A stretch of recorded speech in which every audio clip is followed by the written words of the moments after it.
You've all sacrificed so much to be here and be a part of this thing we're doing. This crew is made up of couples. It's the first ever large-scale colonization mission. And everyone back on Earth is really grateful for your hard work and your courage. We're making history here.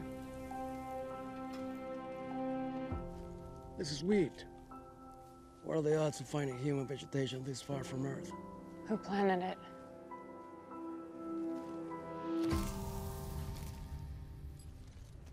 You hear that? What? Nothing. No birds, no animals, nothing.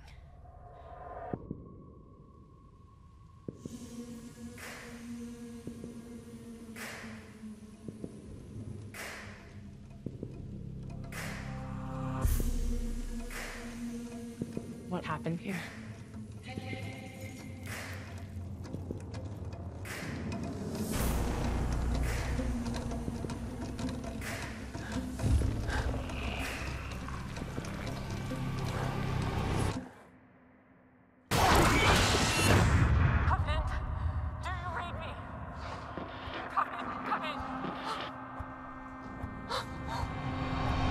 What's happening? I need you back here right now. I need you. Okay, baby, just calm down, sweetheart. Calm down. Tell me to calm down. You're breaking up.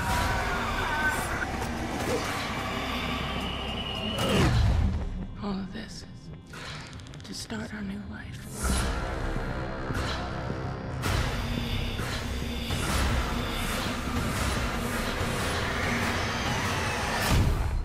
Where is it?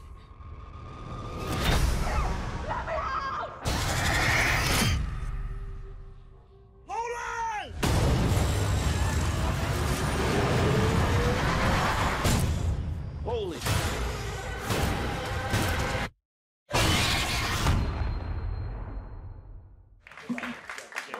Handshakes all around. Everybody take a seat. Give it up one more time for these guys right here.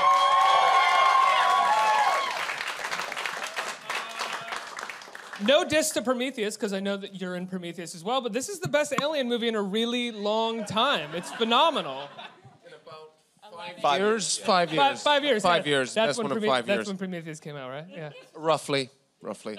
So, Michael, you're a returning cast member, and you're doing, double duty in this movie. Talk about what you're doing in Covenant here. Well, David's back. A new and improved version of David, and then Walter is the AI on board the Covenant ship. So he's an updated version of David. Basically, the human elements in David and the human sort of characteristics in David's was sort of making people feel unsettled. And so they took those human characteristics out of the preceding models, or the following models rather, after him. And so he's more straightforward and also give him a a little southern boring. accent, right?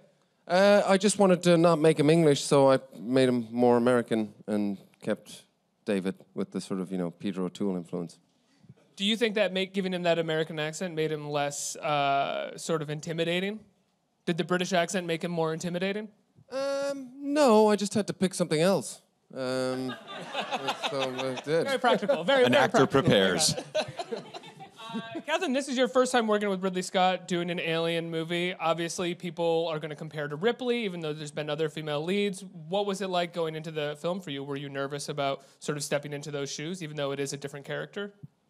Well, a lot of people don't know this, and it did make it a little uncomfortable for me. Sigourney Weaver is actually my real mom, and at an early age, she put me up for adoption. So it was like a little heavy for me, like going in, but also I felt like really right, Did you feel like you had to sort of get back in touch with her? The two of you should get together to talk about the role? It's just there's like so much time we've been apart that I feel like it would be weird. And here she comes, Sigourney Weaver. Come on in, Mom. Mom! You believe this? That's amazing. You believe this? No, she didn't do that to me. She didn't give birth to you? She didn't give birth to me.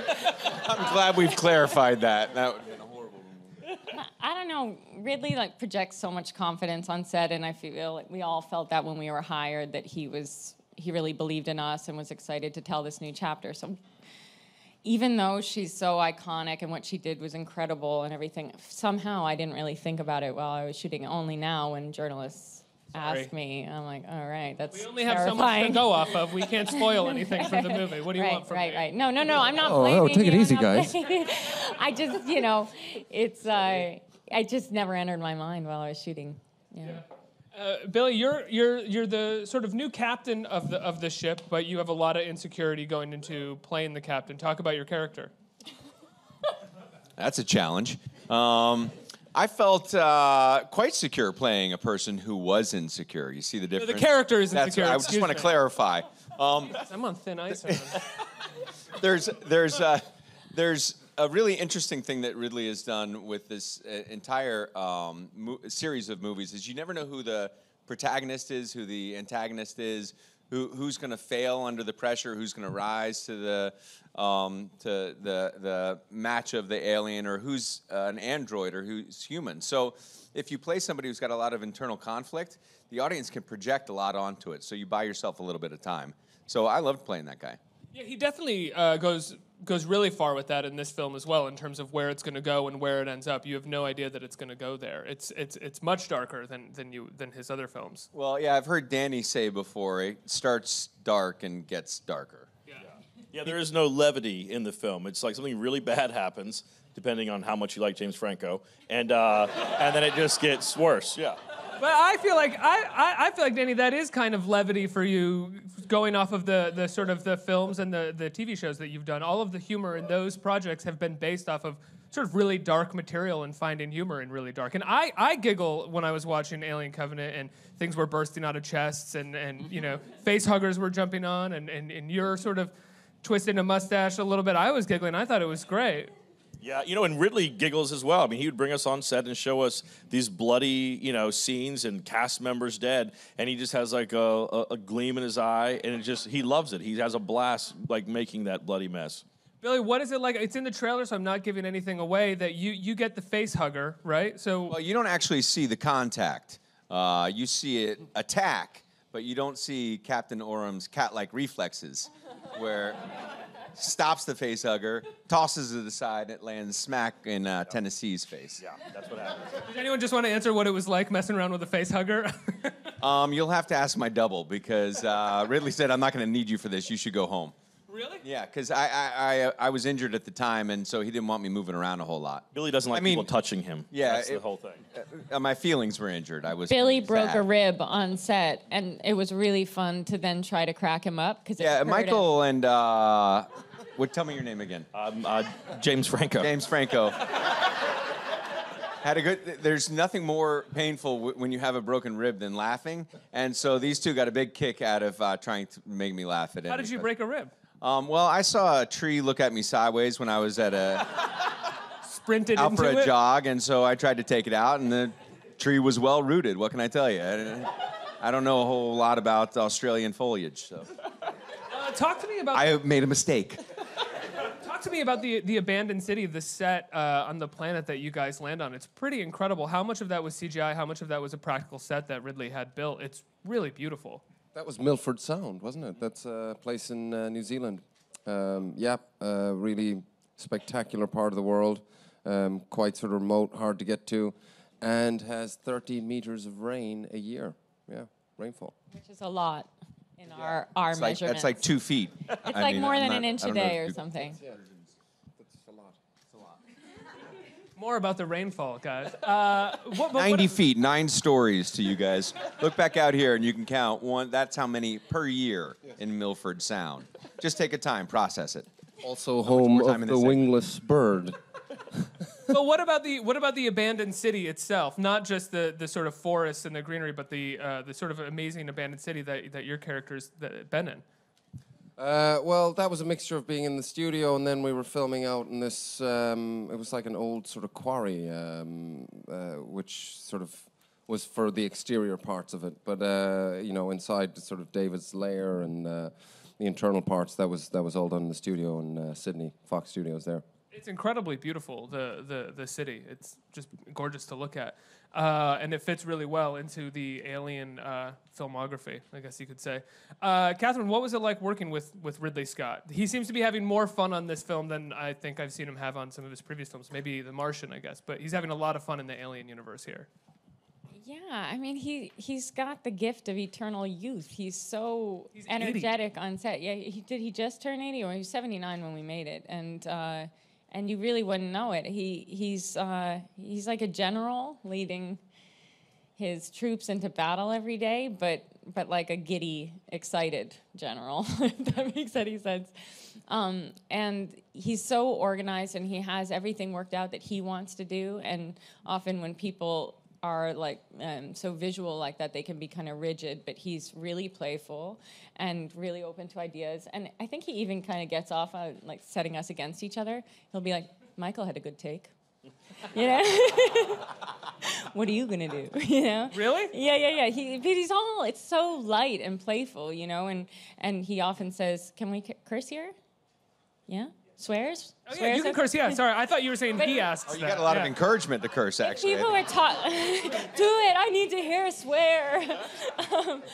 If we got to talking too much or in our heads too much, he'd be like, let's shoot the fucker. The worst thing that can happen is we're wrong. You know, it's just, you know, this lightness to it that makes you feel free to try things, which is great when someone is so revered as he is, because we could maybe, I mean, you're used to him a little bit more, but we were all coming in like he was on a pedestal, but he just like immediately climbed down off of that thing and got in the dirt with us, quite literally.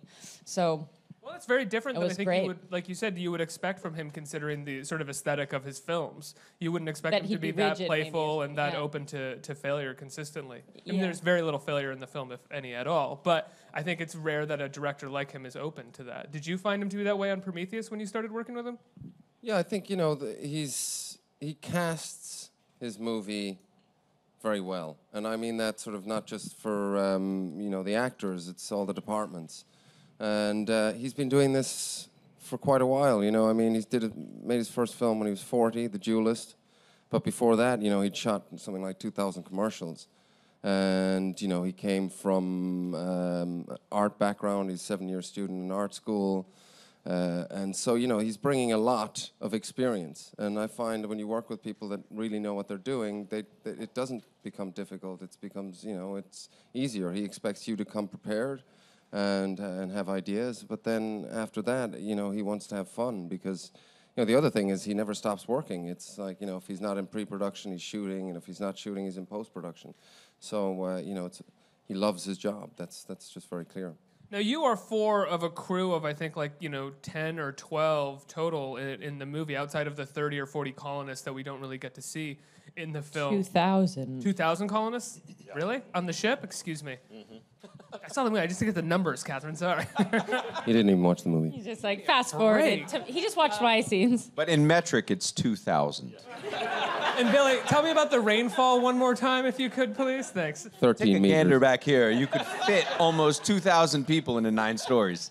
But it's a massive cast. Is it one of 30 those foot. scenarios where everybody's sort of on set for the majority of the shoot and working through it, or is it very detailed and scheduled where, you know, the people are in and out of the shoot as much as possible? Kind of devastating because people bite the dust, you know? So like, you start out at the beginning of the movie and you're at this massive dinner, and then by the end there's just like 4 people at the dinner table.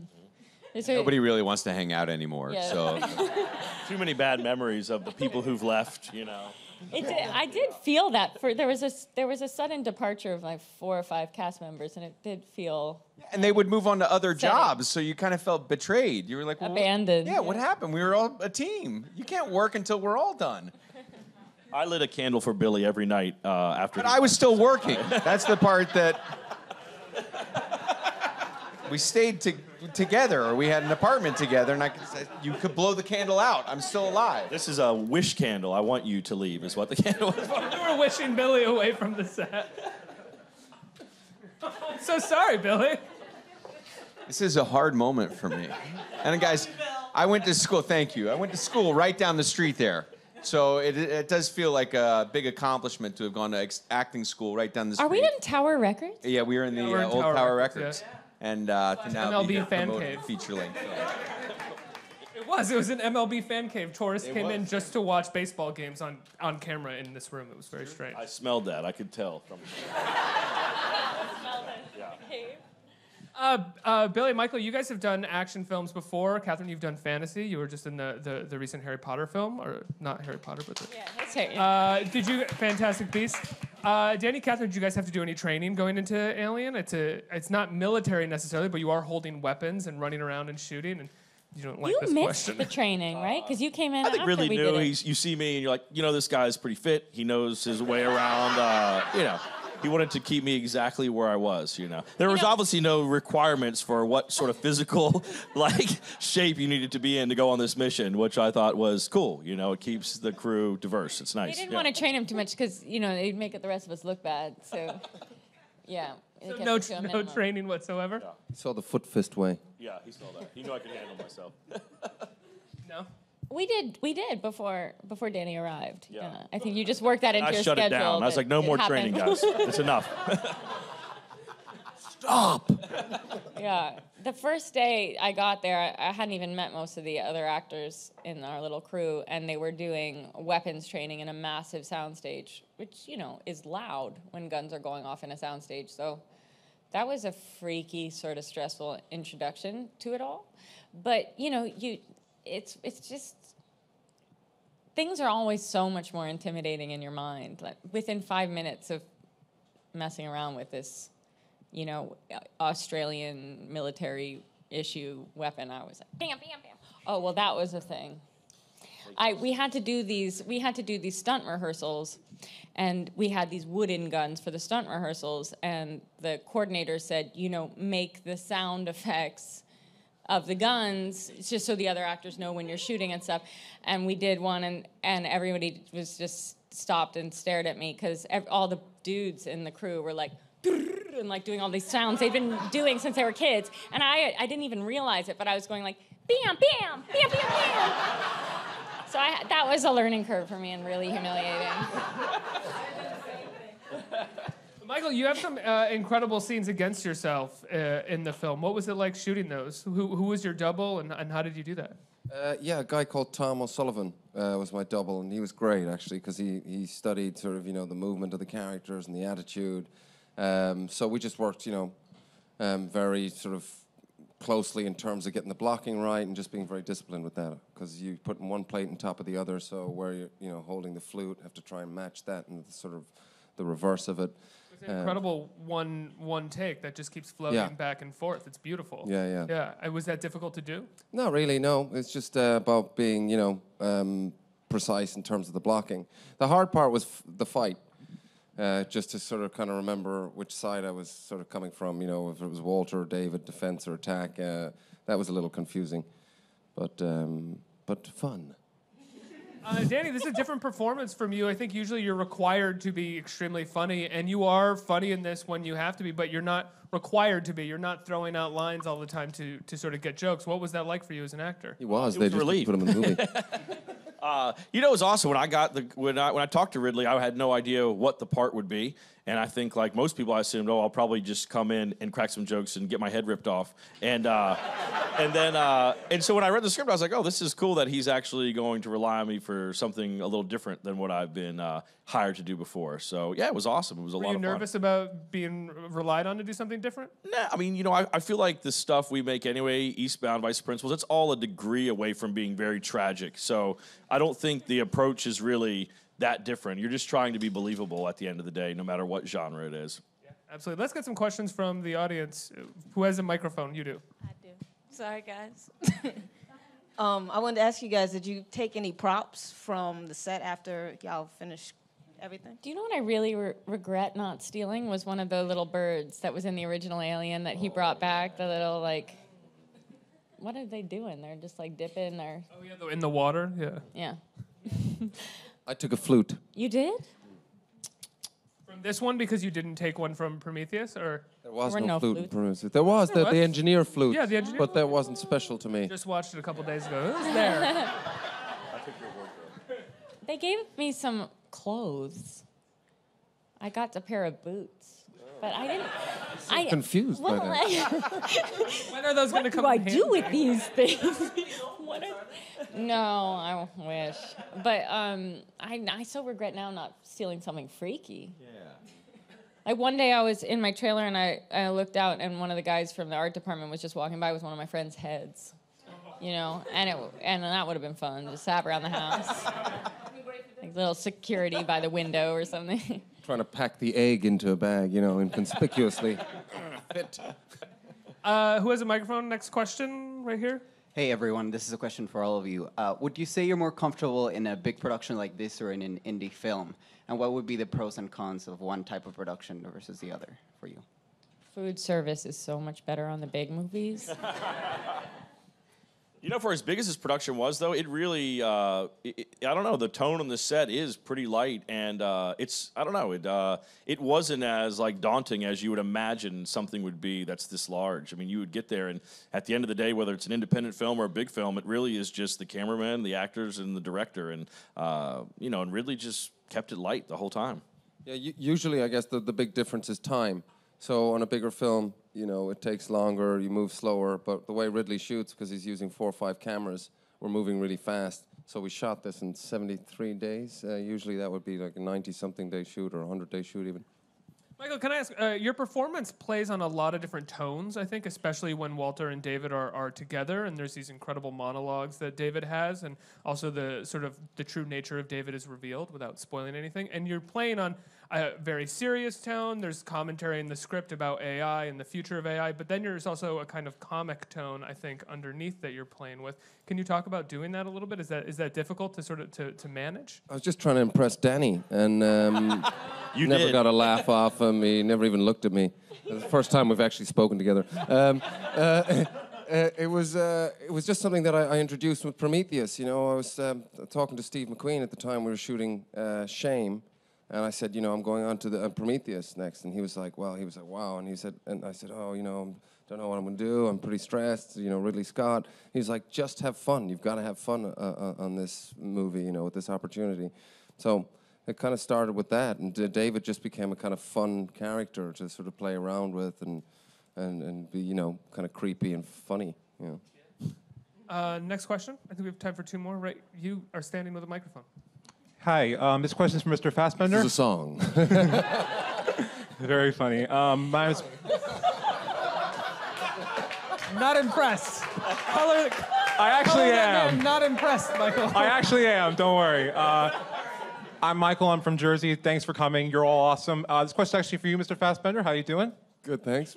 Good. Now, you've done a lot of action films. I'm a huge fan of your performance as Magneto in the X-Men series. So if you can choose which character for David to me, any of the characters you play in any of your other films and your action films for David to me, who would it be and what would be the first words to each other? Oh, shit. Right. That would be what they say, oh, shit. Write a scene right now, Michael. Who would be a fun character for him to bump into? I don't know. Who would you like to see? Oh, sure. Okay. Yeah. Thanks a lot. Next and final question. Who's got a right here? Hello. Through all the set pieces that's in the movie, from space to New Zealand, what was your favorite one to shoot at? I like that. I liked David's laboratory, where he's experimenting with all of the neomorphs and new aliens and stuff, because all that stuff was practical. They had, you know, Ridley designed all of it with art directors, and then they created these incredible, like, installations. It was being in a haunted house or something. Yeah, it was totally creepy. There You know, you go ahead, Catherine. You say. No, after Mine's you. the same as you. Guys. Mine's the same as yours. This used to happen all the time. Whatever Catherine says. This is what it was like. I won't. You go. Okay, I'll go. There's a part where we're on this cargo lander, and Katherine is like hanging off the side of it in the trailer. And in the script you have no idea how that's going to be shot, and you arrive at the set, and Ridley actually built that cargo lander, and it's on like a 50-foot gimbal, taking it up in the air and bringing it down, and it was wild to be in something like that. It was like being in an amusement park ride. Well, Catherine, can you talk about shooting that? Yeah. Well, it was physically painful a little bit because I had this idea that I wanted to slide off the side of I had this idea that she would have skills from her real life, and she was sort of outdoorsy and a rock climber. So I asked Ridley if I could do something, and then I immediately regretted it because it was my idea, and I presented it to him, and then it would just really hurt. But I was trying to stop myself from sliding off the side the way that someone tries to stop themselves from sliding when they're on ice. Like when ice climbers start to fall, they hack a thingy, what do you call it? Brain dead, ice pick into the ice, and it slows down their fall. So I was trying to hack this thing into the side of the metal lander, as you do when you're desperate and out of ideas. And it was really fun, but I ripped myself apart. But it was actually kind of cool, because I like having bruises to show off how tough I am. It's a lot of information for you all. I'm afraid that's all the time we have. I was going to tell you about a cool other thing, but Tell us about the cool other thing. You guys, there was this cool other thing. That's amazing. When we were in New Zealand, they needed a shot that looked like this massive ship had a bad landing up the side of a hill. And in New Zealand, because it rains so much, sometimes like the trees on the side of the mountains, like it rains and rains, and the land just gives way, and the trees at the top start to fall, and then the whole side of a mountain just slides off. So they had this thing that looked like it'll look probably to people seeing the movie like it was CGI, but actually there's just a whole chunk of the mountain that had slid off, and that I just thought was super cool. That is really cool, We Catherine. went fishing there as well, didn't we, Billy? Yes, we did. We did some fishing there, Michael and I. Took kayaks out. Catch anything? Yeah. Yeah? Next question. How I big literally was it? caught myself. I did one of those comedy hook. Another great comedy moment that you missed, Danny. I wish I would have seen that. If you knew anything about fishing, you'd know it's not about the result, it's about the process. And we had a wonderful shit. time That's together. what bad fishermen tell themselves. You didn't catch anything, Billy, did you? Next question. It rained so much, How much, Billy? almost 90 meters a year. Get out. What is that in inches? That's I think we're trailing off from promoting the movie now, maybe. Maybe we're just promoting New Zealand. Guys, I love the film. It comes out this Friday, Alien Covenant. You're all awesome in it, and it's a great alien movie. Thanks so much for being here. Congratulations. Thanks for having us. Thanks, guys.